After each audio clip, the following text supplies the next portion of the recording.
அரியலூரில் உள்ள குப்பைகளை 2 நாட்களில் அப்புறப்படுத்த வேண்டும் என புதிய ஆட்சியர் உத்தரவிட்டுள்ளார். அரியலூரில் உங்களை தேடி உங்கள் ஊரில் திட்டத்தின் கீழ் மாவட்ட ஆட்சியர் ரத்தினசாமி அரியலூர் நகரில் கால்நடை மருத்துவமனை, பேருந்து நிலையம் மற்றும் இ-சேவை காவல் நிலையம் உள்ளிட்ட இடங்களை ஆய்வு செய்தார். அப்பொழுது அரியலூர் பேருந்து நிலையத்தில் நடைபெற்று வரும் கட்டுமான பணிகளை ஆய்வு செய்தார். இதன் பின்னர் அரியலூர் நகராட்சி பகுதியில் குப்பைகள் ஆங்காங்கே நிறைய தேங்கியுள்ளது. மேலும் இதனை உடனடியாக 2 நாட்களுக்குள் அப்புறப்படுத்தி நகர் பகுதியை தூய்மையாக வைத்திருக்க வேண்டும் என அவர் நகராட்சி ஆணையருக்கு உத்தரவிட்டார். இதனால் அந்த பகுதியில் சிறிது நேரம் பரபரப்பு ஏற்பட்டது.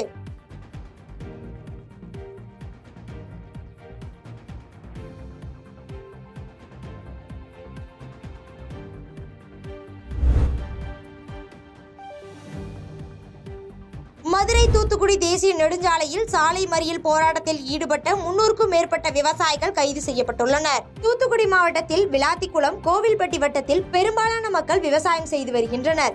இந்நிலையில் பயிர் காப்பீடு செய்த விவசாயிகளுக்கு தற்போது வரை இழப்பீட்டுத் தொகை கிடைக்கப்பெறவில்லை. இது தொடர்பாக மாவட்ட நிர்வாகத்திடம் முறையிட்டும் நடவடிக்கை எடுக்கவில்லை என்றும், அரசு பாதிக்கப்பட்ட விவசாயிகளுக்கு உடனடியாக இழப்பீட்டுத் தொகை வழங்க வேண்டும் உள்ளிட்ட 10 அம்ச கோரிக்கைகளை வலியுறுத்தி தூத்துக்குடி மாவட்டம் எட்டயபுரம் அருகே உள்ள மேலக்கரந்தை தேசிய நெடுஞ்சாலை சந்திப்பில் கரிசல் பூமி விவசாய சங்க தலைவர் வரதராஜன் தலைமையில் 300க்கும் மேற்பட்ட விவசாயிகள் சாலை மறியல் போராட்டத்தில் ஈடுபட்டனர். இதனைத் தொடர்ந்து போராட்டத்தில் ஈடுபட்ட 300க்கும் மேற்பட்ட விவசாயிகளை போலீசார் கைது செய்தனர்.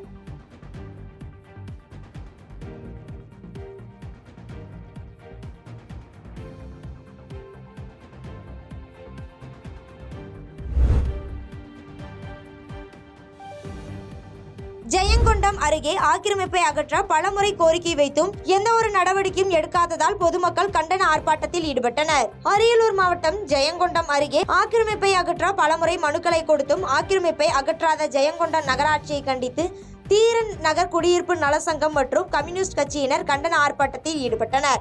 இப்போராட்டத்தில் தீரன் நகர் முதல் செல்வபுரம் வரை அனைத்து வீதிகளிலும் மழைநீர் வடிகால் மற்றும் குடிநீர் குழாய் இணைப்பு உடனடியாக அமைத்து தர வேண்டும் உள்ளிட்ட கோரிக்கைகளை வலியுறுத்தி ஜெயங்கொண்டம் நகராட்சியின் அலுவலகம் முன்பு போராட்டத்தில் ஈடுபட்டனர். இதில் 50க்கும் மேற்பட்டோர் கலந்து கொண்டு போராட்டத்தில் ஈடுபட்டு கண்டன முழக்கங்களை எழுப்பினர்.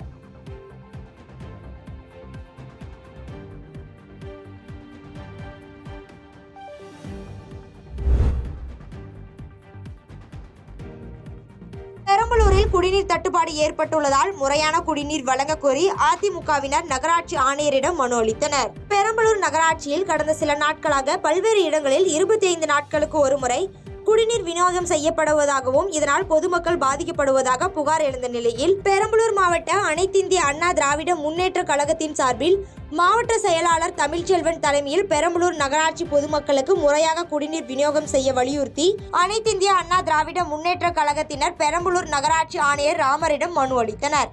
இதனைத் தொடர்ந்து செய்தியாளர்களை சந்தித்து பேசிய மாவட்ட செயலாளர் தமிழ்ச்செல்வன் பெரம்பலூர் நகராட்சி பகுதியில் அடிப்படை தேவைகளை நிறைவேற்ற வேண்டும் என்றும், இல்லையென்றால் பெரம்பலூர் நகராட்சியை கண்டித்து அதிமுக சார்பில் ஆர்ப்பாட்டத்தில் ஈடுபடுவோம் என தெரிவித்தார்.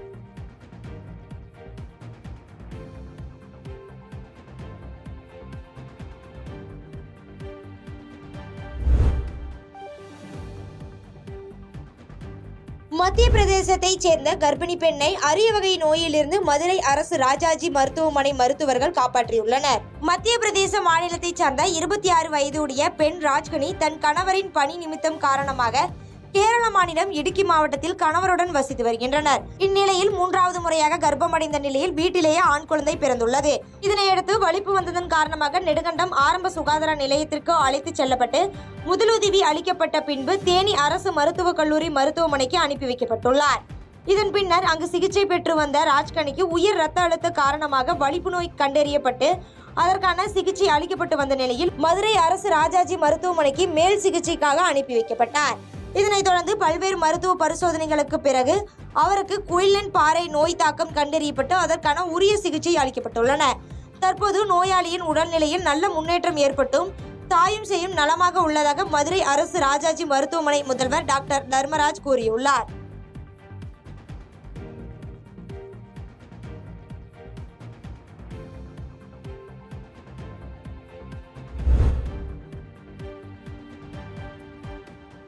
திருச்சி அருகே குப்பை அரைக்கும் இயந்திரத்தில் பெண் தொழிலாளி கை சிக்கி துண்டாக்கிய நிலையில் அரசு மருத்துவமனையில் தீவிர சிகிச்சை பெற்று வருகிறார். திருச்சி மாவட்டம் துறையூர் நகராட்சியில் உள்ள 24 வார்டுகளில் வீடுகள் மற்றும் வீதிகள் தோறும் சேகரிக்கப்படும் குப்பைகள் துறையூர் வாலிஸ்புரம் பகுதியில் செயல்படும் மையத்தில் குப்பை அரைக்கும் இயந்திரத்தில் செலுத்தி அரைக்கும் நடைமுறை பின்பற்றப்படுகிறது. அங்கு தூய்மை பணியாளரான சரசு என்பவர் பணிபுரிந்து வருகிறார். இந்த நிலையில் வழக்கம் போன்று பணியில் இருந்த சரசு குப்பைகளை இயந்திரத்தில் கொட்டி அரைத்து உரமாக மாற்றும் பணியில் ஈடுபட்டிருந்தார். அப்போது எதிர்பாராத விதமாக இயந்திரத்தின் கன்வேயர் பெல்ட்டில் அவரது கை சிக்கிக் கொண்டது. இதனால் அவர் வழியால் கூச்சலிட்டதை தொடர்ந்து சக ஊழியர்கள் அவரை மீட்டு சிகிச்சைக்காக துறையூர் அரசு மருத்துவமனைக்கு கொண்டு சென்றனர். அங்கு முதலுதவி சிகிச்சைக்கு பிறகு திருச்சி அரசு மருத்துவமனையில் அனுமதிக்கப்பட்டு அவருக்கு தீவிர சிகிச்சை அளிக்கப்பட்டு வருகிறது.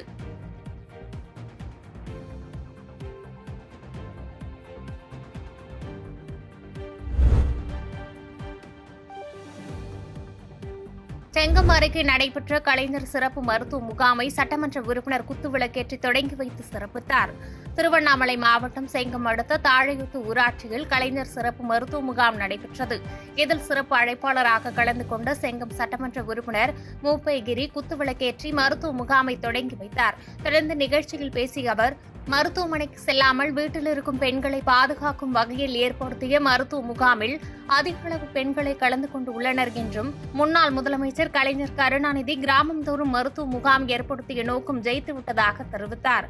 இந்நிகழ்ச்சியில் வட்டார மருத்துவ அலுவலர் சிலம்பரசன், திமுக ஒன்றிய செயலாளர் ஏழுமலை, ஊராட்சி மன்ற தலைவர் சவுந்தர் உட்பட பலரும் கலந்து கொண்டனர்.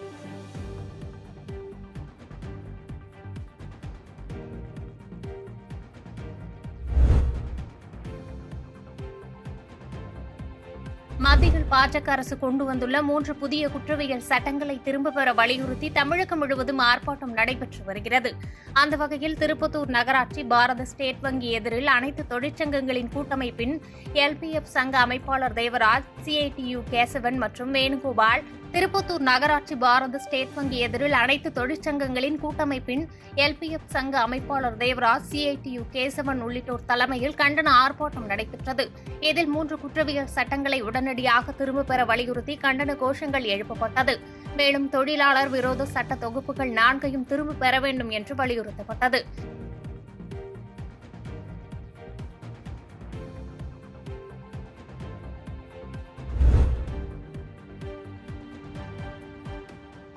இதேபோன்று நாமக்கல் பூங்கா சாலையில் மத்திய தொழிற்சங்கங்களின் சார்பில் ஆர்ப்பாட்டம் நடைபெற்றது. LPF மாவட்ட கவுன்சில் செயலாளர் பழனியப்பன் தலைமையில் நடைபெற்ற இந்த ஆர்ப்பாட்டத்தில் சர்வாதிகார நிலை நிறுத்துகிற குற்றவியல் சட்டங்கள் 3ஐயும் திரும்பப் பெற வேண்டும், தொழிலாளர் விரோத 4 சட்ட தொகுப்புகளை திரும்பப் பெற வேண்டியும் உள்ளிட்ட பல்வேறு கோரிக்கைகளை வலியுறுத்தி 50க்கும் மேற்பட்டோர் கலந்து கொண்டு கோஷங்களை எழுப்பினர்.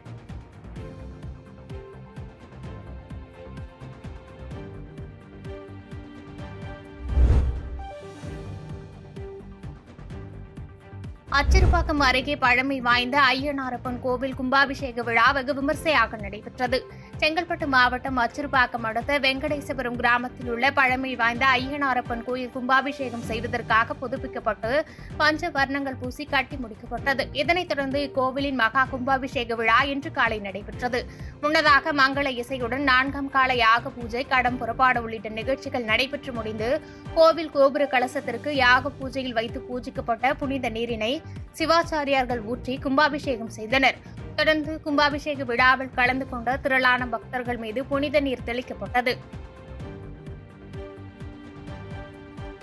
பாதகம் செய்பவரை கண்டால் நாம் பயங்கொள்ளலாகாது பாப்பா, மோதி மிதித்து விடு பாப்பா, அவர் முகத்தில் உமிழ்ந்து விடு பாப்பா.